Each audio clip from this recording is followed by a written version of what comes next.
దేవుడు సూర్యుని కంటే ముందే లోకమంతట వెలుగును వెదజల్లింపజేశాడు, వెలుగును కలగజేశాడు, వెలుగు కలిగేటట్లు, వెలుగు ఉండేటట్లు చేశాడు.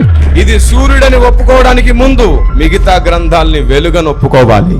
ప్రామాణిక గ్రంథాల్లో సత్యదేవుని గుణగణాలు ఉన్నాయి. అవి గాని మనం బయటికి తీసుకొస్తే, స్పష్టంగా అర్థమయ్యేటట్లు చేస్తే, ఈ భూమిపైన అన్యాయము కూడా న్యాయం అనే ముసుగేసుకొని కూర్చొని ఉంది. ఎన్ని ప్రామాణిక గ్రంథాలు ఉన్నాయో నేను చెప్తున్నాను. అన్ని ప్రామాణిక గ్రంథాలలో ఆయన తన లక్షణాలను బయలుపరుచుకున్నాడు.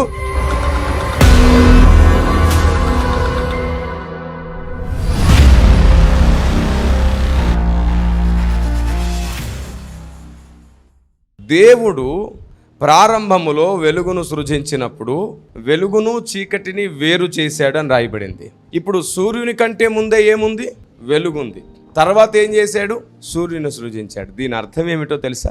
దేవుడు సూర్యుని కంటే ముందే లోకమంతట వెలుగును వెదజల్లింపజేశాడు, వెలుగును కలగజేశాడు, వెలుగు ఉండేటట్లు చేశాడు. ఆ వెలుగు ఏమిటో కాదు, సత్యము. చదువుకున్నాం కదా. ఆ వెలుగు ఏమిటో కాదు, ఆయనే. ఆ వెలుగు ఏమిటో కాదు, జ్ఞానము. ఆ వెలుగు ఏమిటో కాదు, కుమారుని ప్రత్యక్షత. దేవుడు ప్రారంభములో ఆ వెలుగును మొత్తం విశ్వవ్యాప్తంగా, ప్రపంచవ్యాప్తంగా వెదజల్లింపజేశాడు. ఇక విశ్వం అనే వర్డ్ని హైట్ చేస్తే ప్రపంచవ్యాప్తంగా ఆయన వెలుగును కలగజేశాడు. వెలుగు మొదట కలిగి 4వ రోజు సూర్యుని చేశాడు. అంటే అర్థం ఏమిటో తెలుసా? 4000 సంవత్సరాల తర్వాత కుమారుడైన దేవుడు క్రీస్తుగా సూర్యుడిగా అవతరిస్తున్నాడనే సూచన 4వ రోజు సూర్యుడు. మిగతా 4 రోజులు వెలుగుంది. అలాగే క్రీస్తు ఈ భూమి మీదకి రాకమునుపే ఆయన తన జ్ఞానమును, తన సత్యమును, తన సువార్తను, తనను గూర్చిన ప్రత్యక్షతను, కుమారుని గూర్చిన ప్రత్యక్షతను మొత్తం ప్రపంచ నలుమూలలో ఉన్నటువంటి ప్రామాణిక గ్రంథాల్లో వెలుగుగా పెట్టాడు. క్రీస్తు రావడముతో పరిశుద్ధ గ్రంథాన్ని సూర్యుడిగా మార్చాడు. దేవునికి స్తుతి కలుగునుగాక. ఇప్పుడు పరిశుద్ధ గ్రంథము సూర్యుడయింది. ఆమేన్. ఇది సూర్యుడని ఒప్పుకోవడానికి ముందు మిగతా గ్రంథాలని వెలుగని ఒప్పుకోవాలి. అందుకే WCM నినాదం, ప్రతి ప్రామాణిక గ్రంథంలో సత్యం ఉంది, ప్రతి మతంలో సత్యం ఉంది, ప్రతి డినామినేషన్లో సత్యం ఉంది. ఆమేన్. కానీ సర్వసత్యము పరిశుద్ధ బైబిల్ గ్రంథంలో ఉంది. ఎక్కడెక్కడ సత్యములు ఉన్నాయో అన్ని సత్యములను ఇందులో దేవుడు నిక్షిప్తపరిచి దీన్ని సూర్యుని చేశాడు. అప్పుడు వెలుగు కూడా ఆ సూర్యుని నుండే కలిగిందని అటాచ్మెంట్లోకి వచ్చేస్తుంది. ఎప్పుడైతే ఈ సూర్య వెలుగు బయటికి వస్తుందో అప్పుడు ఆల్రెడీ ఉన్న వెలుగు నేను నీలో నుండే వచ్చాను అనే సాక్ష్యాన్ని పలికిస్తుంది. దేవునికి స్తోత్రం కలుగునుగాక. అందుకే నేను చెప్తున్నాను, ప్రామాణిక గ్రంథాల్లో సత్యదేవుని గుణగణాలు ఉన్నాయి. అవి కానీ మనం బయటికి తీసుకొస్తే, స్పష్టంగా అర్థమయ్యేటట్లు చేస్తే ప్రపంచమంతటికి అర్థమవుతుంది ఆ సత్యదేవుడు నజరేయుడైన యేసేనని. దేవునికి స్తుతి కలుగునుగాక. ఈరోజు ఇంకొంచెం లోతులోనికి మిమ్మల్ని తీసుకెళ్తాను, ఇంకొంచెం మీకు అర్థమయ్యేటట్టు తీసుకెళ్తాను. జాగ్రత్తగా వినండి. సమస్త భూమిని చేసిన దేవుడు ఒక ఆయన ఉన్నాడని ప్రతి మతం నమ్ముతుంది, ప్రతి ప్రజ నమ్ముతుంది. నాస్తికుడు తప్ప, ఎందుకంటే దేవుడే లేడు అంటాడు. భూమి ఎలా కలిగిందంటే అలా కలిగిందంటాడు, అంతే. ఎలా అంటే అలా అంటాడు, అంతే. అది అతని హేతు విరుద్ధము అనే విషయాన్ని మర్చిపోయాడు. మతమే హేతు విరుద్ధం అంట, నాస్తికత్వమే హేతు విరుద్ధం. ఈ విషయాన్ని గమనించండి. ఈ సమస్త సృష్టి ఎలా కలిగిందంటే బిగ్ బ్యాంగ్ థియరీ ప్రస్తావన చేస్తారు. పదార్థం ఉండేది, అదంతా ఒక చోట ముద్దుగా మారింది, రాపిడి చెంది విస్ఫోటనం చెందింది, ఇన్ని మాట్లాడతారు. అసలు ఆ పదార్థం ఎలా కలిగిందంటే అలా కలిగిందంటారు, అంతే. ఎలా కలిగింది? అలా కలిగింది. మరి ఇంతకంటే హేతు విరుద్ధం ఇంకొకటి ఉండదని వారు గమనించే ప్రార్థన. ఎందుకంటే ఈ భూమిపైన అన్యాయము కూడా న్యాయం అనే ముసుగేసుకొని కూర్చొని ఉంది. అన్యాయం కూడా న్యాయం. రైట్, వినండి.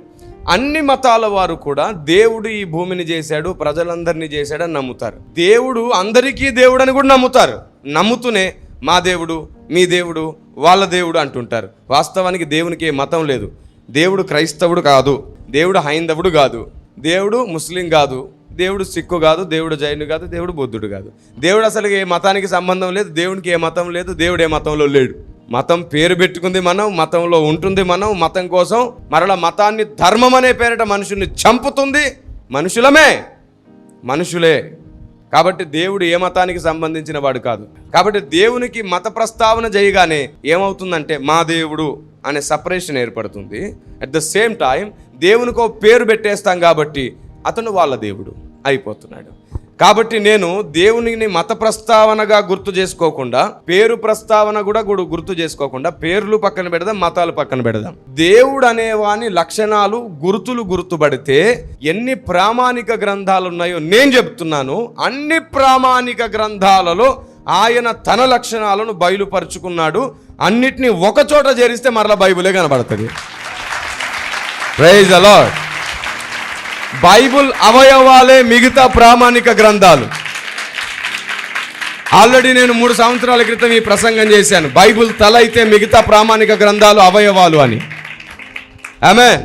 ఎంత స్పష్టమో, ఎంత ఖచ్చితమైన ప్రత్యక్షత ఈరోజు భూమి మీద ప్రకటించబడుతుంది. పరిశుద్ధాత్మ దేవుని నేను రోజు బ్రతిమాలుకుంటున్నాను. ప్రభువా, ఇలాగు సువార్త మర్మమును ఎరిగి ప్రజలను సత్యములోనికి, న్యాయమైన ఆలోచనలోనికి నడిపించే ఆలోచన విధానం కలిగిన వారిని ఒక్క చోటే ఉంచితే ఎలాగా కుదరదు. దేశ నలువైపులా ఇలాంటి ఆలోచన కలిగిన వారు మనతో కావాలి. ఎలాగా మరి? వాళ్ళు మన దగ్గరికి వచ్చి అటాచ్డ్ అయ్యే వాళ్ళు తక్కువ. ప్రతి వ్యక్తికి ఫ్రీగా బ్రతకాలని ఉంది, స్వేచ్ఛగా తనకు నచ్చిందేదో చేసుకోవాలని ఉంది. తనకు నచ్చిందేదో చేసుకోవాలనుకున్న ప్రతి ఒక్కడు ఒక మినిస్ట్రీ పెడతాడు, సపరేట్ అయ్యి ఓ సంఘం కడతాడు. కాదు, దేవుడు పంపించిందేదో దాన్నే వ్యాపింపజేద్దాం అనుకున్నప్పుడు అటాచ్మెంట్లోనే ఉంటాడు, డిటాచ్ అవ్వడు. అయితే దేవుడు ఆల్రెడీ ఒక వ్యక్తిని దర్శించినట్టుగా మరో వ్యక్తిని కూడా దర్శించి, బాబు ఈ పని జరిగించు అని చెప్పినప్పుడు ఖచ్చితంగా అతడు ఆ పని చేస్తాడు. దేవుడు ఒక వ్యక్తిని నాయకుడిగా నియమించి విడిచిపెట్టడు. ప్రతి తరానికి ఒక వ్యక్తిని దేవుడు నియమిస్తూనే ఉంటాడు. పరిచర్యలు నానా విధములు, అందరూ ఒకే విధమైన పరిచర్య చేయరు. కొందరు సత్యమును బోధించే పరిచర్య చేస్తుంటే మరికొందరు సత్యమును ప్రజలకు అర్థమయ్యే సమన్వయ పోరాటం చేస్తారు, WCM లాగా. ఆమేన్, హల్లెలూయా. ఏ కారణం చేత వారు సత్యాన్ని తృణీకరించకూడదు అని అర్థమయ్యే వరకు పరిగెడతాం. అది దేవుని హృదయానికి ఎంత ఆనందమో, ఎంత సంతోషమో, అది ఎంత ప్రయోజనకరమైన సేవో. హలో, హాయ్, అందరూ బాగున్నారా? డాడీ మెసేజ్ అందరూ వింటున్నారా? డాడీ ఆలోచన విధానం అర్థమైందా? మీ అందరికీ ప్రయోజనంగా ఉందా? అయితే అందరికీ షేర్ చేయండి, లైక్ చేయడం మర్చిపోకండి, కామెంట్ చేయండి, అందరికీ షేర్ చేయండి, సబ్స్క్రైబ్.